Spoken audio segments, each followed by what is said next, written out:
اور جاری پانی کس کو کہتے ہیں، رکا ہوا کھڑا پانی کس کو کہتے ہیں، اور اسی طریقے سے پاکی جو اقسام ہیں انشاءاللہ تعالی وہ مائع کثیر کس کو کہتے ہیں، مائع قلیل کس کو کہتے ہیں، یہ میں آپ کو انشاءاللہ تعالی آگے حدیث پاک کے ساتھ ساتھ آپ کو بتاتا جاؤں گا۔ یہ پہلی روایت حضرت ابو ہریرہ رضی اللہ تعالی عنہ سے، یعنی حدیث نمبر 436 سے فرماتے ہیں قال رسول اللہ صلی اللہ تعالی علیہ وآلہ وسلم لا یبولن احدکم فی الماء الدائم الذی لا یجری ثم یغتسل فیہ۔ حضور علیہ الصلوۃ کی ذات اقدس نے منع فرمایا کہ کوئی بندہ جاری پانی کے اندر، فی الماء الدائم الذی لا یجری، کوئی شخص کھڑے پانی کے اندر، حضور علیہ الصلوۃ نے فرمایا تم میں سے کوئی شخص کھڑے پانی میں، جو جاری پانی نہ ہو، کھڑے پانی کے اندر کیا کرے، پیشاب نہ کرے، اور پھر اسی کے اندر غسل کرنا شروع کر دے۔ اور دوسرے مقام کے اوپر آتا ہے کہ وفی روایت لمسلم قال لا یغتسل احدکم فی الماء الدائم وهو جنب، تم میں سے کوئی شخص کھڑے پانی کے اندر غسل نہ کرے۔ تو پھر لوگوں نے سوال کیا غسل نہ کرے اور اس کی حالت یہ وہ جنبن، اور وہ ناپاک ہو، قالوا کیف یفعل، بالکل کیف یفعل یا ابو ہریرہ، پھر وہ کیا کرے؟ تو حضرت ابو ہریرہ فرماتے ہیں حضرت قال یتناولہ تناولا، وہ اس طرح کرے کہ باہر بیٹھے اور برتن سے پانی لے کر اپنے جسم کے اوپر یا ہاتھوں سے پانی لے کر اپنے جسم کے اوپر پھیر دے، ڈیل لے۔ یہاں پر دو باتیں آپ نے ذہن کے اندر رکھنی ہیں، ایک ہوتا ہے جاری پانی اور ایک ہوتا ہے رکا ہوا پانی، کھڑا پانی۔ کھڑا پانی تو آپ سمجھتے ہیں کہ جو جاری نہ ہو۔ جاری پانی کون سا ہوتا ہے؟ جاری پانی یہ پانی، بارش برس رہی ہے جو پانی گزر رہا ہے سڑکوں سے، یہ جاری پانی ہے۔ اسی طریقے سے دریاؤں کا پانی جو ہوتا ہے یہ جاری پانی ہوتا ہے۔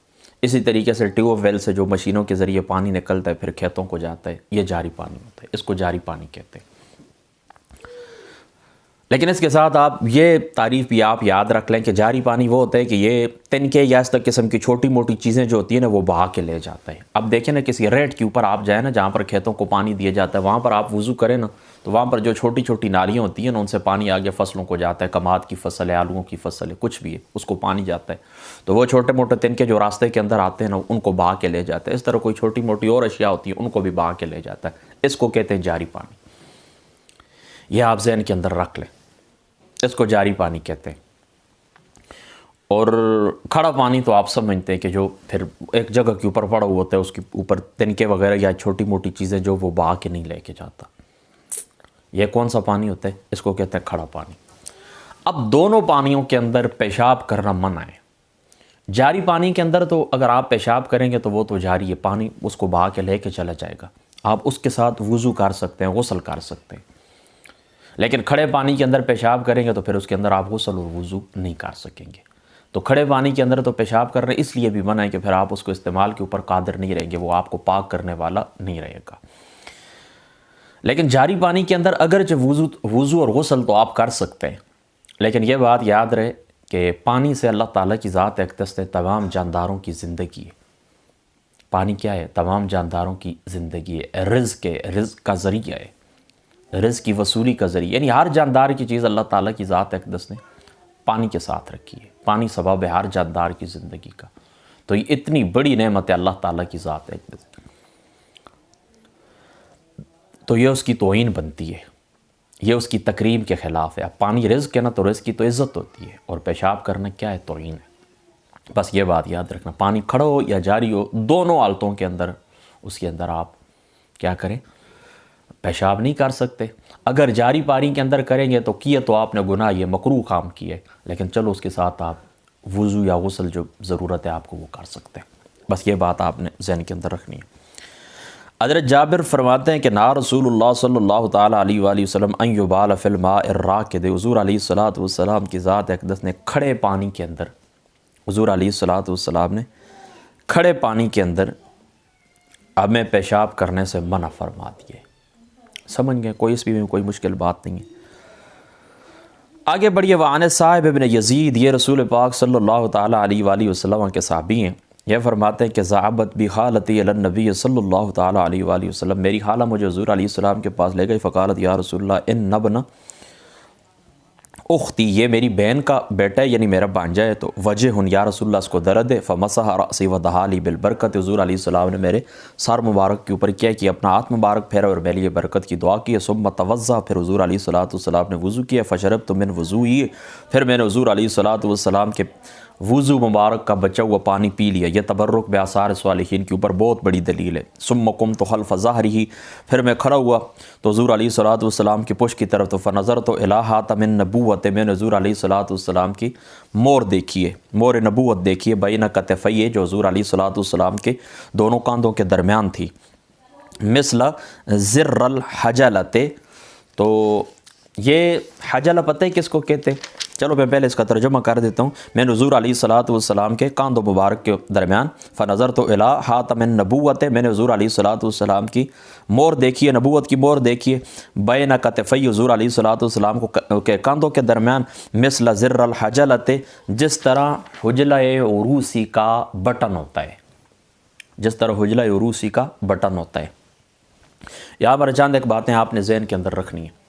سب سے پہلی بات کہ دیکھیں حضور علیہ السلام کے وضو کا بچا ہوا پانی انہوں نے پیا ہے، کیونکہ ان کا درد تھا۔ حضور علیہ السلام نے آپ کے سر مبارک کے اوپر ہاتھ بھی پھیرا ہے، مسح بھی کیے، اور حضور علیہ السلام کی ذات مقدسہ نے پھر وضو کیا اور ان کا بچا ہوا پانی انہوں نے پیا ہے، اور حضور نے ان کی برکت کے لیے دعا کی ہے۔ تو اس سے یہ بات ثابت ہوتی ہے کہ جب کوئی تکلیف ہو، کوئی مصیبت پریشانی آئے، تو بندہ بزرگوں کو پاس دعا کروانے کے لیے جا سکتا ہے۔ اس طرح جانا کیا ہے؟ سنت ہے۔ حضور علیہ السلام کی بارگاہ کے اندر دیکھیں وہ بھی صحابی ہیں، ان کا جو بیٹا ہے وہ بھی صحابی ہیں، ٹھیک ہے۔ تو اس طرح جس وقت آپ کے اوپر کوئی پریشانی ہے، کوئی مصیبت آئے، تو بزرگوں کے پاس دعا کے لیے جانا، یہ حدیث پاک سے اس کا ثبوت ملتا ہے۔ تبرک بآثار صالحین کے اوپر یہ بہت بڑی دلیل ہے کہ آقا علیہ السلام کے پھر وضو مبارک کا بچا ہوا پانی انہوں نے پیا ہے، ٹھیک ہے۔ اور یہاں پر محدث دہلوی صاحب رحمۃ اللہ تعالی علیہ آپ نے اشرۃ اللمعات کے اندر لکھا ہے، فرماتے ہیں کہ علماء کی ایک جماعت اس طرف گئی ہے کہ حضور علیہ السلام کے جو پیشاب مبارک کے فضلات مبارک کے، حضور علیہ السلام کا جو پیشاب مبارک ہے، یہ بھی کیا ہے؟ طیب ہے، طاہر ہے، ٹھیک ہے، اور پاک صاف ستھرا ہے۔ اور اس کا بھی ثبوت ملتا ہے کہ صحابہ پاک نے اور صحابیات نے آقا علیہ السلام کا پیشاب مبارک پیا ہے۔ تو یہ تو وضو کا بچا ہوا پانی تھا، آقا علیہ السلام نے ان کو عنایت فرمایا اور انہوں نے پیا ہے، ٹھیک ہے۔ یہ تبرک بآثار صالحین کے اوپر بہت بڑی دلیل ہے۔ دوسری بات یہ یاد رکھیں کہ یہ جو مور نبوت تھی حضور علیہ السلام کے کندھوں کے درمیان، یہ کیا ہے؟ اس کو مور نبوت کیوں کہا جاتا ہے؟ یعنی اس حدیث پاک کے اندر تو یہ آتا ہے نا کہ میں نے دیکھی ہے کہ جس طرح کہ وہ حجلہ عروسی کا جو بٹن ہوتا ہے اس کی طرف ہے، یہ اس طرح پرانے زمانے کے اندر ڈولیاں ہوتی تھی نا، یہ لڑکیوں کی جس وقت شادی ہوتی تھی نا، تو وہ دلہن لے کر جاتے تھے نا ڈولی کے اندر، تو آپ نے دیکھا نا کہ وہ جو تنے ہوتے ہیں نا مضبوط قسم کے، جن کے سے وہ ڈولی بناتے ہیں، تو ان کے اوپر آپ نے دیکھا ہوگا وہ بٹن ہوتے ہیں جن کو پکا کر دیا جاتا ہے، یعنی اس کے ساتھ اس طرح نا اس ڈولی کی مضبوطی ہوتی ہے، وہ بٹن ٹانکتے ہیں باقاعدہ مضبوطی کے لیے، تاکہ مطلب یہ کہ اٹھانے والوں کو تکلیف نہ ہو، یا اس طرح نہ ہو کہ یہ کھل جائے کہیں کسی صورت میں۔ آج تو ٹھیک ہے ڈولیوں کا وہ رواج بھی نہیں رہا، یا اگر کسی علاقوں کے اندر ہوتا بھی ہو تو آج جدید قسم کی ڈولیاں، مطلب میں نے بھی دیکھی تھی اپنے بچپن کے اندر، آج سے تقریباً 20-25 سال پہلے وہ بٹن نظر آتے تھے واضح طور کے اوپر۔ تو اس طرح آقا علیہ السلام کی مور نبوت تھی دو کندھوں کے درمیان۔ اور دوسری یہ بات بھی یاد رکھے، دوسری روایت کے اندر یہ بھی آتا ہے کہ یہ کبوتری کے انڈے کی طرح، کبوترے کے انڈے کی طرح، یعنی کبوتری کا جو انڈا ہوتا ہے نا، تو اس کی طرح آقا علیہ السلام کی ذات مقدسہ کا یہ نشان تھا، مور نبوت تھی۔ اس کو مور نبوت کیوں کہتے ہیں؟ ایک روایت کے مطابق آتا ہے کہ یہ مور نبوت اس کو اس لیے کہتے ہیں کہ پچھلی کتابوں کے اندر، یعنی تورات وغیرہ کے اندر، حضور علیہ السلام کا یہ وصف مبارک بطور نعت وہاں پر ذکر تھا، یعنی آقا علیہ السلام کے دونوں کندھوں کے درمیان یہ مور ہوگی، مور نبوت ہوگی۔ تو اس کو مور نبوت اس لیے کہتے ہیں کہ یہ حضور علیہ السلام کی نبی ہونے کی دلیل تھی۔ اور بعض علماء اس طرف گئے ہیں کہ اس کو مور نبوت اس لیے کہتے ہیں کہ یہ حضور رحمت عالم صلی اللہ تعالیٰ علیہ وآلہ وسلم کے خاتم النبیین ہونے کی نشانی تھی، کہ آقا علیہ السلام آخری نبی ہیں۔ اور اس مور نبوت کا جو ظاہر تھا تو اس کے اندر یہ لکھا ہوا تھا کہ اللہ وحدہ لا شریک لہ، اللہ وحدہ لا شریک لہ، اللہ تعالیٰ ہے کہ اس کا کوئی شریک نہیں ہے۔ ظاہر کے اوپر یہ الفاظ تھے، یعنی اندر یعنی اس مور نبوت کے اندر یہ الفاظ تھے، کیا تھے؟ اللہ وحدہ لا شریک لہ۔ اور جو مور نبوت کا ظاہر تھا، ٹھیک ہے، انڈے سے، جس مطلب کبوتر کے انڈے کے ساتھ جس کو تشبیہ دی گئی، یعنی وہ اس شکل کی ایک نورانی، جس طرح انڈا ہوتا ہے نا صاف ستھرا، اور یعنی اس طرح وہ ایک گوشت کا ٹکڑا تھا، صاف ستھرا بالکل سفید روشن، اس طرح وہ گوشت کا ایک ٹکڑا تھا۔ تو اس کے اندرون یہ عبارت تھی کیا؟ اللہ وحدہ لا شریک لہ، اور اندر کیا عبارت تھی؟ توجہ حیث شئت فإنک منصور، آپ جدھر بھی رخ کریں گے اللہ تعالیٰ کی ذات اقدس آپ کو کامیابیاں، کامرانی اور نصرت عطا فرمائیں گے۔ یعنی آپ جدھر بھی جائیں آپ مظفر اور منصور ہیں، آپ کامیاب ہیں۔ یہ اس مہر نبوت کے اوپر یہ کیا تھا؟ یہ لکھا ہوا تھا۔ یعنی ظاہر کی عبارت بھی میں نے آپ کو بتا دی اور اندر کی عبارت بھی میں نے آپ کو بتا دی۔ پھر بعض علماء نے یہ لکھا ہے کہ حضور صلی اللہ تعالیٰ علیہ وآلہ وسلم آپ جس وقت دنیا سے رخصت ہوئے ہیں نا آقا علیہ الصلوۃ والسلام، تو حضور علیہ الصلوۃ والسلام کی یہ جو مہر نبوت تھی یہ اٹھا لی گئی تھی، اور کئی صحابہ پاک نے پھر حضور علیہ الصلوۃ والسلام کی وفات کا اسی طرح یقین کیا کہ مہر نبوت اٹھا لی گئی ہے، تو انہوں نے یقین کر لیا کہ اب آقا علیہ الصلوۃ والسلام کی ذات مقدسہ دنیا سے جا چکے ہیں، دنیا سے پردہ فرما چکے ہیں۔ آگے بڑھیے، وان فصل ثانی کی یہ حدیث نمبر 439 ہے۔ ابن عمر فرماتے ہیں سئل رسول اللہ صلی اللہ تعالیٰ علیہ وآلہ وسلم عن الماء یکون فی الفلاۃ من الارض وما ینوبہ من الدواب والسباع۔ حضرت ابن عمر فرماتے ہیں رسول اللہ سے دریافت کیے گئے اس پانی کے بارے میں جو وارد ہوتے ہیں اس میں سے بیابان اور صحرا میں، یعنی بیابانوں کے اندر، صحراؤں کے اندر ہوتا ہے، تو اس کے اوپر کیا ہوتا ہے؟ اس کے اوپر مویشی، جنگلی درندے وغیرہ بھی آتے ہیں، تو اس بارے میں حضور علیہ الصلوۃ والسلام سے پوچھے گئے، یعنی راستوں کے اندر اس قسم کے جو حوض تالاب وغیرہ ہوتے ہیں نا چھوٹے موٹے، تو وہاں پر تو ہر قسم کے جنگلی درندے اور مویشی آ کے پانی پیتے ہیں۔ فقال اذا کان الماء قلتین، تو آقا علیہ الصلوۃ والسلام کی ذات اقدس نے فرمایا کہ اگر وہ پانی 2 قلہ کی مقدار ہو تو لم یحمل الحبس، تو پھر وہ ناپاکی کو قبول نہیں کرتا۔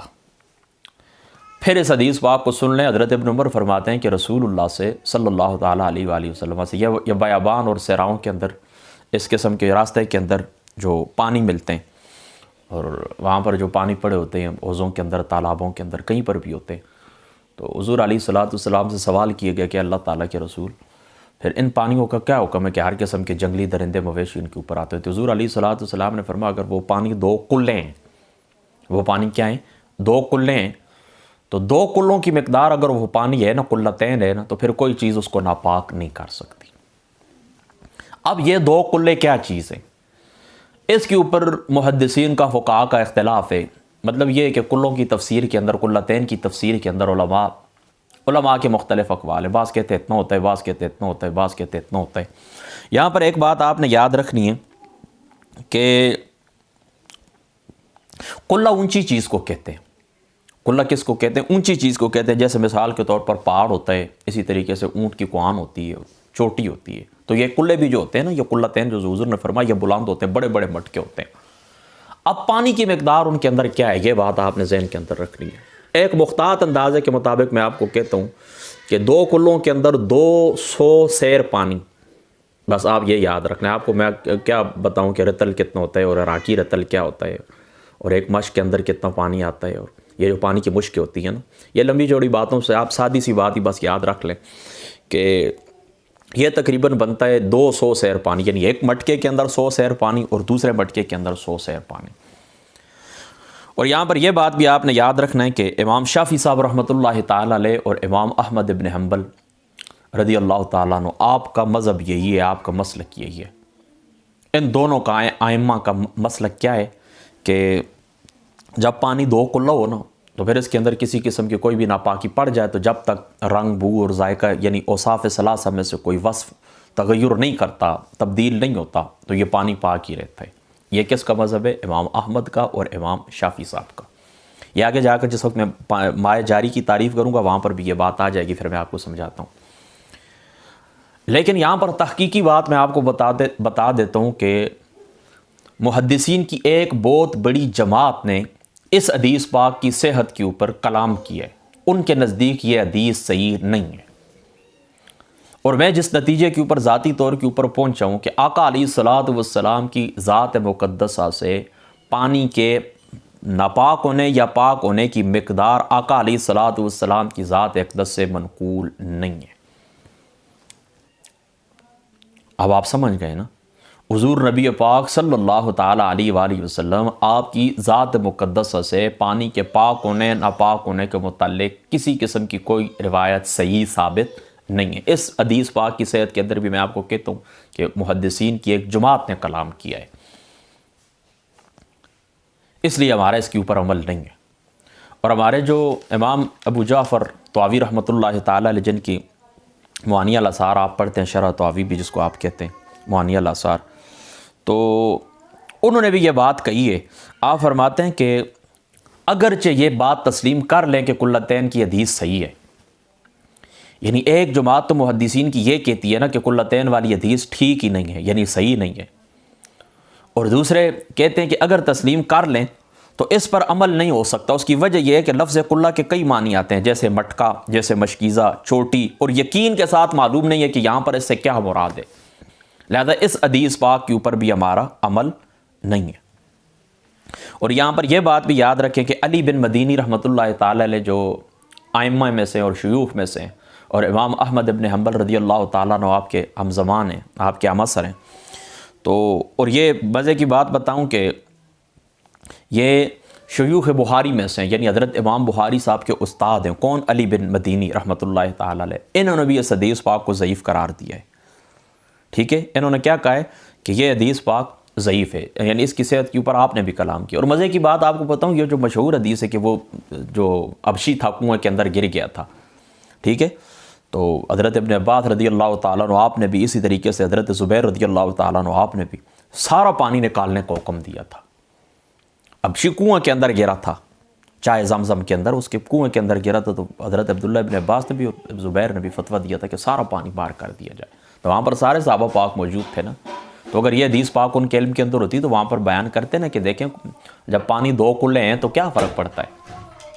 اب اس بات کو آپ سمجھ گئے نا، لہٰذا اس حدیث پاک کے اوپر ہمارا عمل بھی نہیں ہے، اس کے اوپر عمل ہو بھی نہیں سکتا، اور محدثین کی ایک جماعت نے اس حدیث پاک کی صحت کے اندر کلام بھی کیا ہے، ٹھیک ہے، اس میں کوئی مشکل بات بھی نہیں ہے۔ تو آگے بڑھتے ہیں، اس کو چھوڑ دیتے ہیں، ٹھیک ہے۔ اور بھی کچھ باتیں ہیں یہاں پر، ہاں یہاں پر چلو یہ بات آپ یاد رکھ لیں کہ مائع قلیل اور مائع کثیر کس کو کہتے ہیں۔ میں آپ کو پہلے بتا چکا ہوں نا، جاری پانی کی تعریف میں نے آپ کو کر دی، کھڑا پانی کی تعریف میں نے آپ کو۔ اب دیکھیں مائع قلیل کو کس کو کہتے ہیں اور مائع کثیر کو کس کو کہتے ہیں۔ امام مالک رحمۃ اللہ تعالی علیہ آپ کے نزدیک نجاست گرنے سے اگر پانی کا اوصاف ثلاثہ یعنی رنگ، خوشبو اور ذائقہ ان کے اندر کوئی تبدیلی آ جائے تو وہ پانی کیا ہے؟ وہ پانی قلیل ہے، وہ مائع قلیل ہے۔ اور اگر کوئی تبدیلی نہ آئے، یعنی اوصاف ثلاثہ، رنگ، خوشبو اور ذائقہ ان میں سے کسی قسم کی تبدیلی نہ آئے تو وہ پانی کیا ہے؟ کثیر ہے، وہ مائع کثیر ہے۔ یہ کس کے نزدیک تعریف ہے؟ حضرت امام مالک صاحب رحمۃ اللہ تعالی علیہ آپ کے نزدیک۔ اور امام شافعی صاحب اور امام احمد کا مذہب میں پہلے بھی آپ کو بتا چکا ہوں پچھلی حدیث پاک کے ضمن میں، اب پھر سن لیں کہ امام شافعی اور امام احمد رحمۃ اللہ تعالی علیہ آپ کے نزدیک آپ فرماتے ہیں کہ پانی اگر قلتین ہو، یعنی دو قلے ہوں، جس کی میں آپ کو تفصیل بتا چکا ہوں کہ تقریباً 200 سیر پانی بنتا ہے، تو وہ کہتے ہیں قلتین اگر ہو تو وہ مائع کثیر ہے، اور اگر قلتین سے کم ہو تو وہ مائع کثیر ہے، وہ پانی کیا ہے؟ قلیل ہے، سوری، قلتین سے کم ہو تو مائع قلیل، اور اگر قلتین ہو یا قلتین سے زیادہ ہو تو پھر وہ کیا ہے؟ مائع کثیر ہے، ٹھیک ہے، سمجھ گئے نا۔ اور امام ابو حنیفہ رحمۃ اللہ تعالی علیہ اور آپ کے جو اصحاب ہیں، آپ کے نزدیک پانی کو الانے سے اگر اس کے اجزاء الگ الگ نہیں ہوتے تو وہ مائع کثیر ہے، اور اگر اجزاء الگ الگ ہو جاتے ہیں تو وہ ماء کثیر نہیں ہے، وہ پانی کثیر نہیں ہے، بلکہ وہ پانی قلیل ہے۔ کیسے؟ بعض علماء کہتے ہیں کہ ہاتھ لگانے سے، یعنی وضو آپ کریں نا اس طرح، مطلب یہ کہ پانی کے اجزاء ہو جائیں۔ بعض کہتے ہیں کہ غسل کریں، اور بعض کہتے ہیں کہ زور سے ہاتھ ماریں تو پانی کے اجزاء الگ الگ ہو جائیں تو وہ پانی کیا ہے؟ کثیر ہے، سوری قلیل ہے، اور اگر نہ ہو تو کثیر ہے۔ یعنی دیکھیں نا، مثال کے طور پر یہاں پر پانی پڑا ہوا نا، ایک سائیڈ کے اوپر آپ آ کر ہاتھ ڈالتے ہیں نا تو وہ پانی اس سے ہو جاتا ہے، الگ ہو جاتا ہے، یعنی وہ پانی الگ اجزاء ہو گئے تو وہ پانی قلیل ہے۔ اگر اس طرح نہیں ہے، یعنی آپ نے ہاتھ ڈالا ہے لیکن دوسری سائیڈ کوئی اثر نہیں پڑا ہے، وہ جو پانی اسی طرح اس کے اندر کوئی تغیر واقع نہیں ہوا، کوئی کسی قسم کی تبدیلی نہیں آئی، کسی قسم کے اجزاء نہیں ہوئے، تو وہ پانی کیا ہے؟ وہ مائع کثیر ہے، ٹھیک ہے۔ اور بعض علماء نے یہ بھی فرمایا کہ پیمائش کا اعتبار کیا جائے گا. بعض کہتے ہیں کہ 10 × 10 یعنی سکوائر فٹ جو نا 100 بنتا ہو, یعنی جس کا اصل ضرب 100, یعنی ایسا حوض ہے نا کہ جس کا اصل ضرب 100 بنتا ہے, بس وہ پانی ہے تو وہ پانی کیا ہے, مائع کثیر ہے. اگر اس سے کم ہے یعنی 10 ضرب 10 سے کم ہے تو پھر کیا ہے, وہ مائع قلیل ہے. اور بعض کہتے ہیں کہ نہیں, یہ 10 ضرب 10 نہیں بلکہ 15 ضرب 15, یعنی اس کا جو اصل ضرب ہے نا سکوائر فٹ جتنا بنتا ہے وہ. اور بعض سے آگے بھی گئے, وہ 20 ضرب 20 بھی کہتے ہیں, ٹھیک ہے, یعنی جس کا اصل ضرب تقریباً 400. اور ایک روایت 225 کی بھی ہے کہ جس کا اصل ضرب 225 ہو پانی کا, وہ پانی کیا ہے, مائع کثیر ہے, اور اس سے کم ہو تو وہ مائع قلیل ہے. بہرحال یہ 2 تعریفیں آپ نے ذہن کے اندر رکھنی ہیں, ایک تو اجزاء کا منتشر ہونا اور دوسری یہ پیمائش, ٹھیک ہے, یہ آپ نے یاد رکھنی ہے. تو اس میں اگر وہ ناپاکی پڑ جائے اور کسی قسم کی تبدیلی نہ ہو تو پھر اگر مائع کثیر ہے تو آپ وضو کر سکتے ہیں, اور اگر مائع قلیل ہے تو پھر وضو نہیں کر سکتے. آگے بڑھی حضرت ابو سعید خدری رضی اللہ تعالیٰ عنہ فرماتے ہیں, قال قیل یا رسول اللہ صلی اللہ تعالیٰ علیہ وآلہ وسلم نتوضأ من بئر بضاعۃ وہی بئر تلقى فیہ الحیض ولحوم الکلاب والنتن. حضرت ابو سعید خدری فرماتے ہیں کہ انہوں نے کہا, یا رسول اللہ صلی اللہ علیہ وسلم, ہم لوگ بئر بضاع سے وضو کر لیا کریں, حالانکہ یہ وہ کنواں ہے کہ جس میں یہ حیض کے جو کپڑے ہوتے ہیں یہ بھی پھینکے جاتے ہیں, اسی طریقے سے گوشت بدبودار قسم کو ہوتا ہے اور بدبودار چیزیں پھینکی جاتی ہیں. فقال رسول اللہ صلی اللہ تعالیٰ علیہ وسلم ان الماء طہور, حضور علیہ الصلوۃ والسلام نے فرمایا کہ پانی پاک ہے, تو لا ینجسہ شیء, اس سے کوئی چیز بھی ناپاک نہیں کر سکتی. یہ جو بئر بضاع تھا نا, جس کے متعلق حضرت ابو سعید خدری رضی اللہ تعالیٰ نے رسول اللہ صلی اللہ تعالیٰ علیہ وآلہ وسلم کی ذات اقدس سے پوچھا تھا, یاد رکھیں یہ مدینہ طیبہ کے اندر ایک کنواں تھا, اور اب تو اس طرح کے کئی صدیاں ہو چکی ہیں کہ وہ اس طرح کے وہ آبادیوں کے اندر آ چکا ہے. یعنی جس وقت وہ مدینہ شہر کی آبادی بڑی ہے نا, مکانات نئے تعمیر ہوں تو وہ ان کے اندر آ چکا ہے, اب اس کا نشان نہیں ملتا. یہ چشمہ دار ایک پانی تھا, اس طرح نہ چشمہ ابلتا تھا اور اس طرح ہوتا تھا کہ یہ آگے پھر لوگ اپنے باغات کو بھی سیراب کیا کرتے تھے. تو اس کے اندر ظاہری سی بات ہے کہ وہ جاری پانی ہے نا, تو پھر جو کچھ وہ گوشت پھینکا جائے یا کوئی بھی وہ حیض وغیرہ کے کپڑے ہوتے تھے پھینکے جاتے تھے یا دھوئے جاتے تھے تو وہ آگے گزر جاتا تھا. یعنی وہ چشمہ دار ایک پانی تھا, اس سے آگے اس طرح ہوتا تھا کہ آگے مسئلہ کوئی نہیں ہوتا تھا. لہٰذا آقا علیہ الصلوۃ والسلام نے فرمایا کہ اس پانی کو کوئی چیز بھی ناپاک نہیں کرتی. بس اس بات کو آپ نے یہ بات یاد رکھنی ہے کہ اس کا جو پانی تھا, یہ پانی کون سا پانی تھا, چشمہ دار پانی تھا.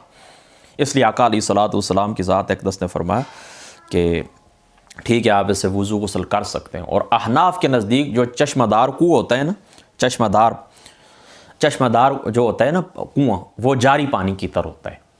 چشمہ دار کنواں احناف کے نزدیک جاری پانی کی طرح ہوتا ہے. آگے بڑھیے, حضرت ابو ہریرہ فرماتے ہیں سال رجل رسول اللہ صلی اللہ تعالیٰ علیہ وآلہ وسلم فقال یا رسول اللہ صلی اللہ تعالیٰ علیہ وسلم انا نرکب البحر, یا رسول اللہ صلی اللہ تعالیٰ علیہ وسلم ہم سمندر میں سفر کرتے ہیں, ونحمل معنا القلیل من الماء, اور اپنے امراض تھوڑا سا پانی لے کر جاتے ہیں. فإن توضأنا به عطشا یا عطشا, یا رسول اللہ اگر ہم اسے وضو کریں تو پھر ہم پیاسے رہ جاتے ہیں. تو افا نتوضأ بماء البحر, یا رسول اللہ پھر ہم اس طرح کریں کہ سمندر کے پانی سے وضو کر لیا کریں. فقال رسول اللہ صلی اللہ تعالیٰ علیہ وسلم هو الطہور, وہاں وہ سمندر کا پانی پاک ہے, ماؤہ اس کا پانی پاک ہے, هو الحل میتتہ, اور اس کا جو میتہ ہے وہ بھی تمہارے لیے حلال ہے. یہ دیکھیں نا اللہ تعالیٰ کی جو ذات مقدس ہے نا, قرآن کے اندر اللہ تعالیٰ فرماتے ہیں وَأَنزَلْنَا مِنَ السَّمَاءِ مَاءً طَهُورًا, کہ ہم نے آسمان سے صاف پانی نازل کیا. تو اب دیکھیں نا جو آسمان سے نازل شدہ پانی ہوتا ہے نا, اس میں اور وہ پانی کے جو سمندر, ان کے اوصاف کے اندر تھوڑا سا فرق ہوتا ہے. تو حضور علیہ الصلوۃ والسلام کے صحابہ نے پھر یہ مسئلہ پوچھا حضور علیہ السلام کی ذات اقدس سے. جب آپ کو فرق محسوس ہوا نا ان کے اوصاف کے اندر, تو پوچھا ہے کہ یا رسول اللہ سمندر کے اندر ہم ہوتے ہیں, ہمارے پاس پانی تو تھوڑا ہوتا ہے, تو یا رسول اللہ پھر ہم کیا کیا کریں. تو آقا علیہ الصلوۃ والسلام یعنی تھوڑا سا پانی ہوتا ہے, اگر ہم اسے وضو وغیرہ کر لیں تو پیاسے رہ جائیں گے. تو آقا علیہ الصلوۃ والسلام نے فرمایا کہ وہ جو سمندر کا پانی ہوتا ہے وہ بالکل ٹھیک ہے, پاک صاف ہے, آپ اسے وضو کیا کریں. اور اس کا جو میتہ ہے, یاد رکھیں کہ میتہ اس حلال جانور کو کہتے ہیں کہ جو بغیر ذبح کے مر جائے.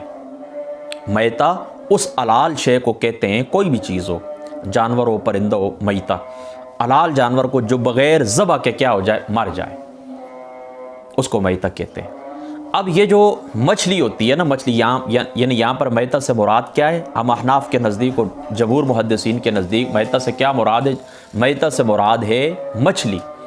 تو آپ یعنی اس کا جو مچھلی ہوتی ہے نا، اس کی بات آپ یاد رکھنے کہ اس کا ذبح کرنا یہی ہوتا ہے کہ اس کو شکار کر کے پانی سے باہر کر دیا جائے، بس سادی سی بات ہے۔ آپ نے اس کو شکار کر لیا، پانی سے یہ باہر آ گئی، بس یہی اس کا ذبح ہے، آپ اس کو کھا سکتے ہیں، ٹھیک ہے۔ اس کو کیا کر سکتے ہیں؟ کھا سکتے ہیں۔ ہاں یہ بات ضرور ہے کہ جو مچھلی شکار کرنے سے پہلے، یعنی آپ وہ جو کنڈیاں لگاتے ہیں یا جال وغیرہ پھینکتے ہیں نا، تو وہ پانی کے اندر پہلے یہ اس طرح ہے نا کہ اس کی روح پرواز کر گئی اور وہ مر گئی ہو، تو پھر آپ اس کو نہیں کھا سکتے، بس یہ بات آپ نے یاد رکھنی ہے۔